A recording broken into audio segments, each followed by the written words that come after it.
Okay, so hello guys, welcome to my course. So this is the modeling part. In this chapter, we will learn about basic setup and start modeling our character. And let me tell you, this course will be in Hindi. So if anyone wants this course in English, then let me know in the comments. Okay, so let's start the course without any further talking. Okay. So first of all here we are मतलब हम अभी blender scene में आ गए हैं। तो हम सारे objects और क्यूब्स और कैमरेज को डिलीट कर देंगे। सबसे पहले मैं स्क्रीन कास्ट कीज ऑन कर देता हूँ ताकि आप सबको दिखे कि मैं क्या करने वाला हूँ। अभी क्या क्लिक कर रहा हूँ, ये नीचे लेफ्ट साइड के कॉर्नर में डाउन में आपको दिख रहा होगा मैं क्या क्लिक कर रहा हूँ। ये हमारा रेफरेंस कैरेक्टर है। ओके, ये मैंने थ्री व्यू और पर्सपेक्टिव व्यूज़ मैंने निकाल दिए हैं ताकि मुझे मॉडलिंग करने में ईजी हो। इसको मैं सिंपल ड्रैग एंड ड्रॉप करूँगा ताकि मैं इसको ब्लेंडर के सीन में एज ए रेफरेंस ऐड कर सकूँ। मैं रेफरेंस में ऐड कर रहा हूँ इस वक्त, और मैं अभी इसको ग्रैब करके सेंटर में प्लेस कर रहा हूँ, जो कि मैंने जी का दबा के किया था। ठीक है, तो अभी मैं मेक श्योर करूँगा कि हमारा जो कैरेक्टर का फीट है वो ब्लेंडर के सरफेस लेवल मतलब फ्लोर के साथ अलाइंड हो ताकि मॉडलिंग में कोई दिक्कत ना हो। अभी सबसे पहले जो कैरेक्टर है, पेंगुइन कैरेक्टर है, उसका जो फ्रंट फेसिंग कैरेक्टर है उसको हम मेक श्योर करेंगे कि वो पहले सेंटर में आ जाए, मतलब सिमेट्रिकल हो। ओके, और अलाइंड हो एक्सिस के साथ। अभी जब हमने फ्रंट व्यू कटे तो जब हम मूव करते हैं, मतलब व्यू को मूव करते हैं तो हमें नहीं दिखता। तो इसका कारण ये है कि ऑर्थोग्राफी का और पर्सपेक्टिव व्यूज़ ऑफ है। तो देखिए मैं राइट साइड में इसको टर्न ऑन टर्न ऑफ कर रहा हूँ। ठीक है, अभी देखिए मैं इसका पर्सपेक्टिव दिखा रहा हूँ आपको। ये साइज़ को हम मैनिपुलेट कर सकते हैं, ऑफसेट मैनिपुलेट कर सकते हैं, वाई पोजीशन मैनिपुलेट कर सकते हैं, डेप्थ मैनिपुलेट कर सकते हैं। ठीक है, ये बहुत सारे ऑप्शन है रेफरेंस इमेजेस के लिए। ये देखिए, ये साइड बोथ कौन सा साइड में विजिबल होना चाहिए इसके बारे में दिया हुआ है। ठीक है, बोथ साइड फेस है। और उसके बाद आ जाता है कि ऑर्थोग्राफिक व्यू से दिखना है हमारे रेफरेंस इमेजेस को, या फिर हम चाहते हैं कि वो सिर्फ पर्सपेक्टिव व्यू में दिखे, या फिर अलाइन मतलब एक्सिस के साइड अलाइन होके वो हमारा रेफरेंस इमेजेस दिखे। तो इसको हम यहाँ से मैनिपुलेट कर सकते हैं। ये आप अपने हिसाब से सेट कर लीजिएगा। वैसे फ़िलहाल मैंने इसको दोनों साइड से अलाइन कर रखा है। और ये इसका ओपेसिटी है, मतलब कितना क्लियर दिख रहा है। ठीक है, कितना ट्रांसपेरेंसी है इमेजेस का। ठीक है, बस ये उसका बेसिक था रेफरेंस इमेजेस सेट करने का। ये आप अपने हिसाब से सेट कर लीजिएगा। मैं दोबारा से ऐड करके दिखा रहा हूँ। आप रेफरेंस इमेज को ड्रैग करें बिना आप इसको शिफ्ट ए दबा कर भी इंपोर्ट कर सकते हैं। ठीक है, सबसे पहले हमने फ्रंट फेसिंग व्यू को ऐड किया था, अभी हम साइड फेसिंग व्यू को ऐड करेंगे, मतलब साइड व्यू को ऐड करेंगे पेंगुइन का, क्योंकि हमें बोथ साइड में चाहिए ना। तो हम बोथ साइड के फेसिंग पेंगुइन के मॉडल को ऐड करेंगे ताकि हमें मॉडलिंग करने में ज़्यादा आसानी हो। ठीक है, तो अभी हम साइड व्यू को भी उसी तरह से एक्सिस के साथ अलाइन कर देंगे ताकि जब मॉडलिंग करें तो दोनों साइड से परफेक्ट दिखे। ठीक है, तो देखिए हमने कुछ इस एल शेप के अंदर हमने इसको ऐड कर दिया है ताकि अब मैं क्यूब ऐड करता हूँ अपने क्या सीन के अंदर।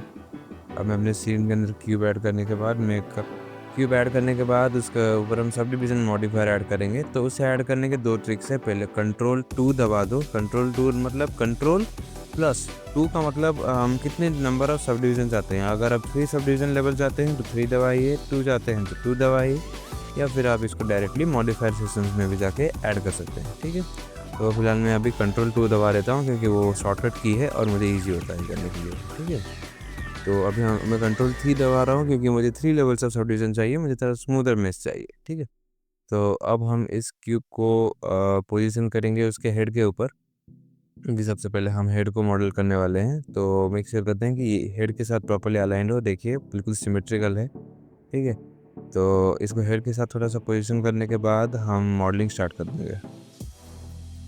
बस हमें इतना मेक श्योर करना है कि जो क्यूब का जो बाउंड्री है, हमारे क्यूब मॉडल का जो बाउंड्री है वो हमारे बर्ड मॉडल के बाउंड्री के साथ अलाइंड हो ताकि एक परफेक्ट रिजल्ट आए। ठीक है, हम यहाँ पर बिल्कुल एक्यूरेट मॉडलिंग नहीं करने वाले हैं, बस एक बेसिक शेप बनाने वाले हैं। फिर भी हमें उसका बाउंड्रीज अलाइंड होनी चाहिए बस। देखिए हम अभी अपने क्यूब को पोजीशन कर चुके हैं। ओके, मैं इसको रीनेम कर देता हूँ। देखिए, रीनेमिंग इस पार्ट में बहुत ज़्यादा इम्पोर्टेंट है, क्योंकि रीनेमिंग करने से ही, प्रॉपर नेम एलोकेशन करने से ही हमें उसकी पहचान रहती है कि कौन-सा मॉडल क्या है, ठीक है? इस वक़्त मैं इस मॉडल का क्यूब का नाम दे देता हूँ बेस हेड। बाद में हमें ज़रूरत पड़ने वाली है, ठीक है? हम इस मॉडल का नाम रख देंगे बेस हेड, इस क्यूब का नाम base head, base underscore head, मतलब ये हेड का बेस मॉडल है, ठीक है? ओके, तो आगे बढ़ते हैं। सबसे पहले हम मॉडलिंग स्टार्ट करेंगे। मैंने नीचे वाले फेस को सेट कर लिया है। ये बिल्कुल एक बेसिक मॉडलिंग कर रहा हूँ, मैं कोई फैंसी हार्ड सरफेस मॉडलिंग नहीं करने वाला हूँ, ठीक है?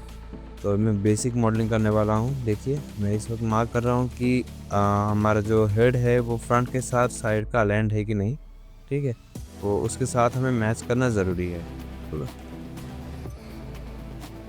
ओके, सबसे पहले मैं एक एज लूप ऐड करने वाला हूँ, क्योंकि हमारा नीचे का सरफेस थोड़ा सा ब्रॉडर है और वहीं पर हमें एक लूप क्रिएट करके उसको मॉडल करना पड़ेगा, ठीक है?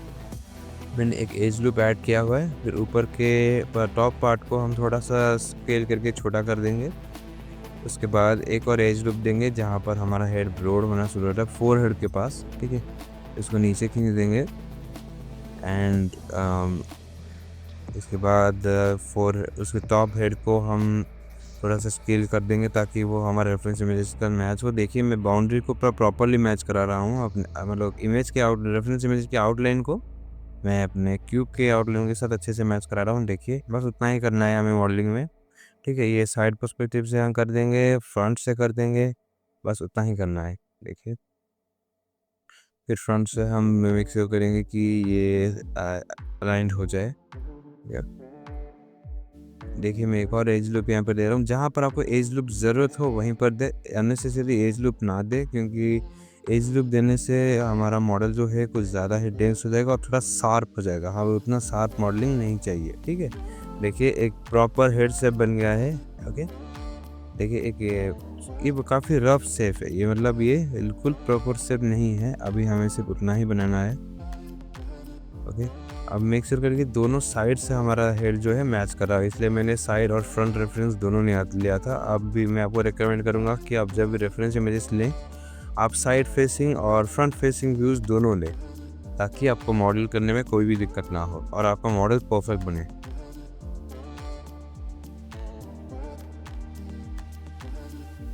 देखिए, इस वक्त हमारा बेस हेड मॉडल रेडी है। इस वक्त इसके बाद हम मूव करेंगे टॉर्सो को, टॉर्सो के पास। टॉर्सो मतलब हमारे गले से पेट तक का जो मॉडल, मतलब जो सेक्शन होता है हमारे बॉडी के, गले से पेट के बीच, ये दो सेक्शन जो है वो होता है टॉर्सो। मैंने हमारे हेड मॉडल को डुप्लीकेट कर लिया है, क्योंकि जब हम रीमेक करके उसको एडिटिंग करेंगे तो हम इतना अश्योरिटी रहे कि हमारे पास ऑलरेडी मॉडल सरफेस, एक मॉडल मेश है, ताकि बाद में जब हमको मॉडलिंग करना पड़े, मॉडलिंग में चेंजेस करना पड़े तो वो दिक्कत ना हो। मैंने एक और क्यूब ऐड किया है, उसको भी सेम वे से सब डिवाइड कर दिया है, ठीक है? इस सेक्शन में इसको भी पोजीशन कर देंगे टॉर्सो के हिसाब से, जहाँ पर हमें टॉर्सो चाहिए वही सेम प्रोसेस है। बस उसको हर एक एंगल से बनाना है। टॉर्सो काफ़ी इजी है।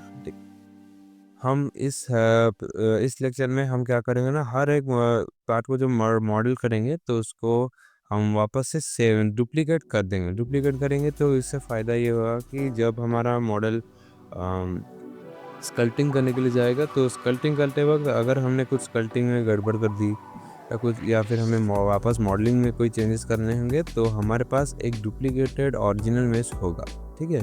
इस मेश से हम डायरेक्टली अगर मैंने मॉडलिंग करेंगे तो उसके बाद कोई दिक्कत नहीं होगी, दोबारा हम मॉडलिंग कर सकते हैं, ठीक है? मैंने फाइल को सेव कर लिया है। मैं आपको सजेस्ट करूँगा कि आप शुरू करते ही अगर थोड़ी प्रोग्रेस के बाद तुरंत ही फाइल को सेव कर दें, क्योंकि ब्लेंडर हमेशा क्रैश करता रहता है, ठीक है? तो मैं नहीं चाहता कि आपका फाइल बीच में ही बर्बाद हो जाए। तो शुरू करते ही थोड़ी देर के बाद सेव कर दीजिएगा।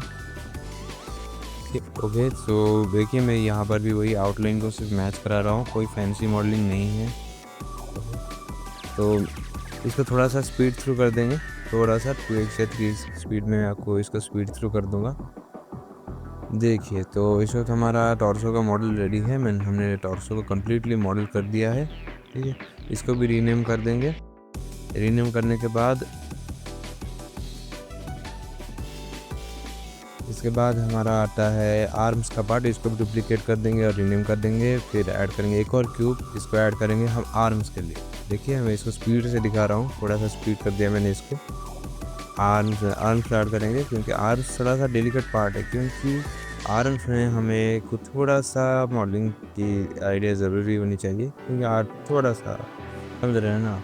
ठीक है, आर्म्स में हमने मिरर मॉडिफायर ऐड किया है, क्योंकि हमारा मॉडल सिमेट्रिकल है तो हमें दोनों तरफ से आर्म एक टाइम पे बनाना है। ठीक है, तो इसलिए हमने मिरर मॉडिफायर ऐड किया है इसमें, ताकि एक तरह से आर्म अगर हम मॉडल करें तो दूसरा आर्म अपने आप मॉडल होता जाए। ठीक है, ये मिरर मॉडिफायर की खासियत है। आप भी आपने मॉडलिंग करते वक्त मिरर मॉडिफायर ऐड कर लीजिएगा अगर आपका मॉडल सिमेट्रिकल है तो इस तरह से हमने आर्म को टी पोज में क्या कर लिया, जबकि हमारा कैरेक्टर का रेफरेंस जो था ए पोज में था, पर क्योंकि हम मॉडल कर रहे हैं और हमें थोड़ा सा कन्वीनियंट होगा टी पोज में, तो मैंने अपने कैरेक्टर का वो पोज आर्म को पोज टी पोज में कर दिया है। ठीक है, अभी हम फिंगर्स मॉडल करेंगे। देखिए मैं फिंगर्स किस तरह से मॉडल कर रहा हूँ। मैंने एक छोटा सा स्क्वायर एक्सट्रूड करके स्केल कर दिया है, उसके ऊपर मैं 3 सेक्शंस बनाऊंगा। ठीक है, 3 सेक्शंस बनाऊंगा। उसको 3 सेक्शंस में डिवाइड करने के लिए हम क्या करेंगे ना, इसके ऊपर एक सब डिवाइड कर देंगे। सब डिवाइड करने के बाद 3 सेक्शंस को इंडिविजुअली 0.5 स्केल कर देंगे 3 फेसेस को, जो कि हमारे 3 फिंगर्स होंगे। फिर उसको एक्सट्रूड करके बाहर निकाल लेंगे। बाहर निकालने के बाद देखिए हमारा फिंगर्स रेडी हो गया है। उसको अपने रेफरेंस के हिसाब से अपने फिंगर्स के लेंथ को और विड्थ को एडजस्ट कर लीजिएगा। ठीक है, मैं भी वही कर रहा हूँ। देखिए मैं अपने रेफरेंस के हिसाब से अपने फिंगर्स के पोजीशंस को ऐड करता हूँ। हालांकि मेरे रेफरेंस में वो विंग्स हैं, फिंगर्स नहीं हैं, पर क्योंकि मैं इसे एक राइम्स वीडियो में ऐड करने वाला हूँ, जो कि एक तरह का फिंगर होने चाहिए, तो ठीक है, तो ये फिंगर्स करने से चलेगा। ठीक है, और ये मेरा पर्सनल प्रोजेक्ट नहीं है, ये एक फ्रीलांस प्रोजेक्ट है। ठीक है, तो फिर भी मैं आपको शेयर कर लेता हूँ। देखिए अभी हम इसका लेग्स को मॉडल करेंगे। लेग्स तो काफ़ी इजी है। देखिए वही सेम प्रोसेस में मैंने मिरर मॉडिफायर ऐड किया है, सब डिवीज़न मॉडिफायर ऐड किया है, तो वही सेम है, काफ़ी इजी है। ठीक है, तो आप जब भी मॉडल करें सब डिवीज़न और मिरर मॉडिफायर के साथ, तो मेक श्योर करें कि mirror modifier sub division modifier के नीचे हो। देखिए ये एक इम्पोर्टेंट चीज़, देखिए कैसे मैंने फीट को मॉडल किया है और उसका जो पैर है, इस वक्त हम फीट मॉडल कर रहे हैं। तो जो फीट को मॉडल कर रहे हैं, तो देखिए जब मैंने उन्हें फीट को मॉडल किया, तो मैंने एक छोटा सा ट्रिक किया, जिससे बिना एज लूप ऐड किए ही मैंने इसमें इसको नीचे के पार्ट को, इसका फीट के सरफेस को मैंने थोड़ा सा फ्लैट कर दिया, मतलब फ्लोर के साथ अलाइन कर दिया। जो कि मैं दिखाता हूँ कैसे किया मैंने इसे।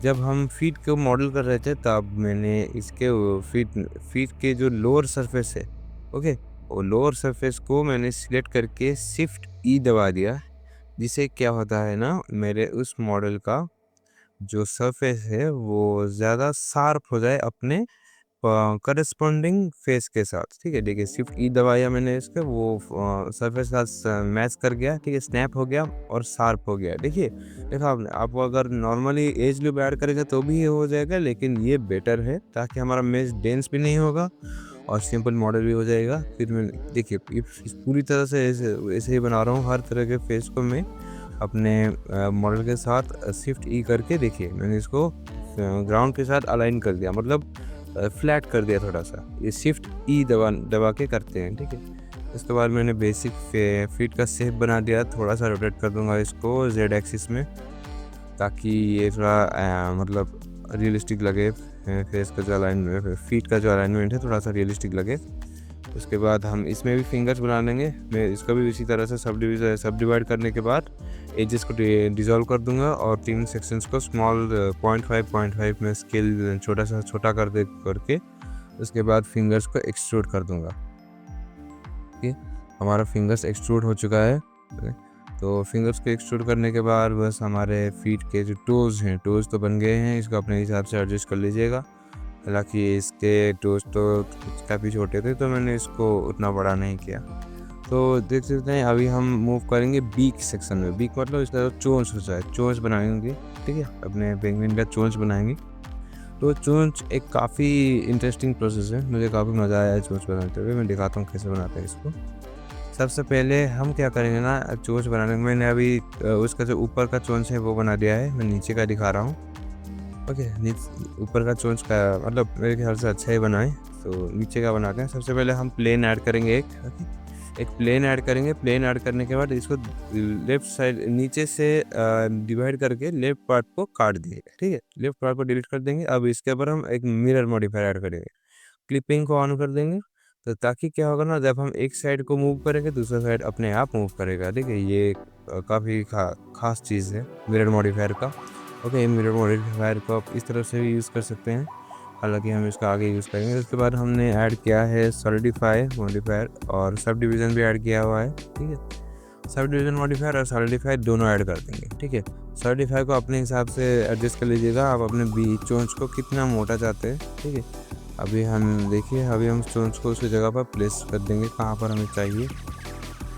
ये सिर्फ प्लेन है, ये कोई क्यूब नहीं है। देखिए, हम चोंच को के उस थिकनेस को अपने हिसाब से एडजस्ट कर लेंगे। ओके, अभी हम शेड स्मूथ कर देते हैं, ठीक है। अभी हम वापस एडिट मोड में जाके उसके पोजीशंस को अलाइन करेंगे। रेफरेंस इमेज को एक्सरे मोड में ऑन कर देंगे, ठीक है। एक्सरे मोड कैसे ऑन किया आपने देखा इसको, ठीक है। अभी चोंच को मॉडल करते हैं, तो चोंच को थोड़ा सा नीचे ले आते हैं। हम ऊपर के पार्ट को रीनेम कर देंगे beak top, okay. Base beak top के नाम से इसको रीनेम कर देंगे, ओके। सो इसको भी डुप्लीकेट कर देते हैं। सेकंड पार्ट को भी हम रीनेम कर देंगे बाद में, बस एक बार मॉडल कर लें इसको। थोड़ा सा इसको अपने मुंह के साथ अलाइन करेंगे, अलाइन रखते हैं इसको। इस पार्ट को मूव करके ऊपर ले आते हैं और इस पार्ट को ऊपर ले आते हैं, ओके। सो यहाँ पर मेरे ख्याल से एक एज लूप आएगा, देखते हैं। एक एज लूप आना चाहिए यहाँ पर, हाँ, वहीं पर एक और एज लूप आएगा। सो इस एज लूप की मदद से हम क्या करेंगे ना, इसको थोड़ा सा अलाइन कर देंगे अपने अपर बिग के साथ। आप जानते हैं कैसा दिखता है एक चिड़िया का चोंच, कैसा दिखता है आपको आइडिया होगा। बस परफेक्टली हम इसको अलाइन कर देंगे। थोड़ा सा मोटा हो गया है शायद, इसको ऊपर से हाँ बस ऐसे ही बीच के साथ अलाइन कर देंगे। देखिए, हमारा चोंच लगभग बन ही गया, उतना ही तो था, और कुछ ज़्यादा कुछ फैंसी मॉडलिंग भी नहीं है इसमें। देखिए, चोंच का शेप कुछ इस तरह से दिखेगा, कटोरे जैसा, ठीक है। तो देखिए कुछ ऐसा ही दिखता है। थोड़ा सा शायद ये साइड से जाएगा अंदर, एक ही ज़्यादा हार्ड हो गया, थोड़ा सा हार्ड हो गया। इस एज को डिलीट कर देते हैं, इसको ही थोड़ा सा अंदर घुसा देते हैं, उससे हो जाएगा शायद। ये देखते हैं, ओके, हाँ परफेक्ट। तो ये हो गया, हमारा लोअर बिग बन गया है, जो कि हमारे कैरेक्टर के फेस के साथ को काफ़ी मैच भी कर रहा है। थोड़ा सा इस अंदर के पार्ट को बाहर आएगा शायद, हाँ, थोड़ा सा विड्थ बढ़ेगा हमारा, ओके। सो अब हमारा चोंच बन चुका है। मैं अभी इसके आइज़ के सेक्शन में मूव करूँगा, तो मैं सिर्फ स्फीयर ऐड करूँगा आइज़ के लिए, ठीक है। अभी हम ये जो स्फीयर है इसको ऐसे ही रहने देते हैं। बस अभी एडिट मोड में जाके इसको 90 डिग्री लेफ्ट में घुमा देंगे एक्स एक्सिस के हिसाब से, ठीक है। ताकि हम जब एडिट करें तो इसका जो पीपल का सेक्शन है वो टोपोलॉजी के साथ अलाइंड हो, ठीक है। टोपोलॉजी आगे समझेंगे एडिट टोपोलॉजी के टाइम पर, ओके। हम इस पर भी एक मिरर मॉडिफायर ऐड कर देंगे, ठीक है। अभी आइस को स्केल कर दीजिए, आइस को अपने रेफरेंस इमेज के हिसाब से अलाइन कर दीजिए अपने हेड के अंदर। आइस हम इसलिए ऐड कर रहे हैं क्योंकि हमें स्कल्पटिंग में आइस की बहुत ज़रूरत होगी, ठीक है। स्कल्पटिंग में हम आइस के स्पीयर के बेसिस पे ही हम स्कल्प्ट करने वाले हैं, तो इसको अपने रेफरेंस के इमेज के हिसाब से अलाइन कर लीजिए, ओके। सो हमारा आइस का पोजीशन रेडी है। मैं अपने हिसाब से मैंने अपने पोजीशन को अलाइन कर लिया है, ठीक है। तो इस प्रोसेस का अब पोजीशन को मैं लॉक करूँगा और आगे मॉडलिंग का पार्ट ख़त्म होता है। तो अभी नेक्स्ट हम मूव करेंगे स्कल्पटिंग की तरफ, ओके। वहाँ पर हम स्कल्पटिंग सीखेंगे, इसी तरह से बेसिक में सीखेंगे। तो very thank you very much for watching this video. Hope you are enjoying the course, okay. So we'll see you in the next video. Thank you.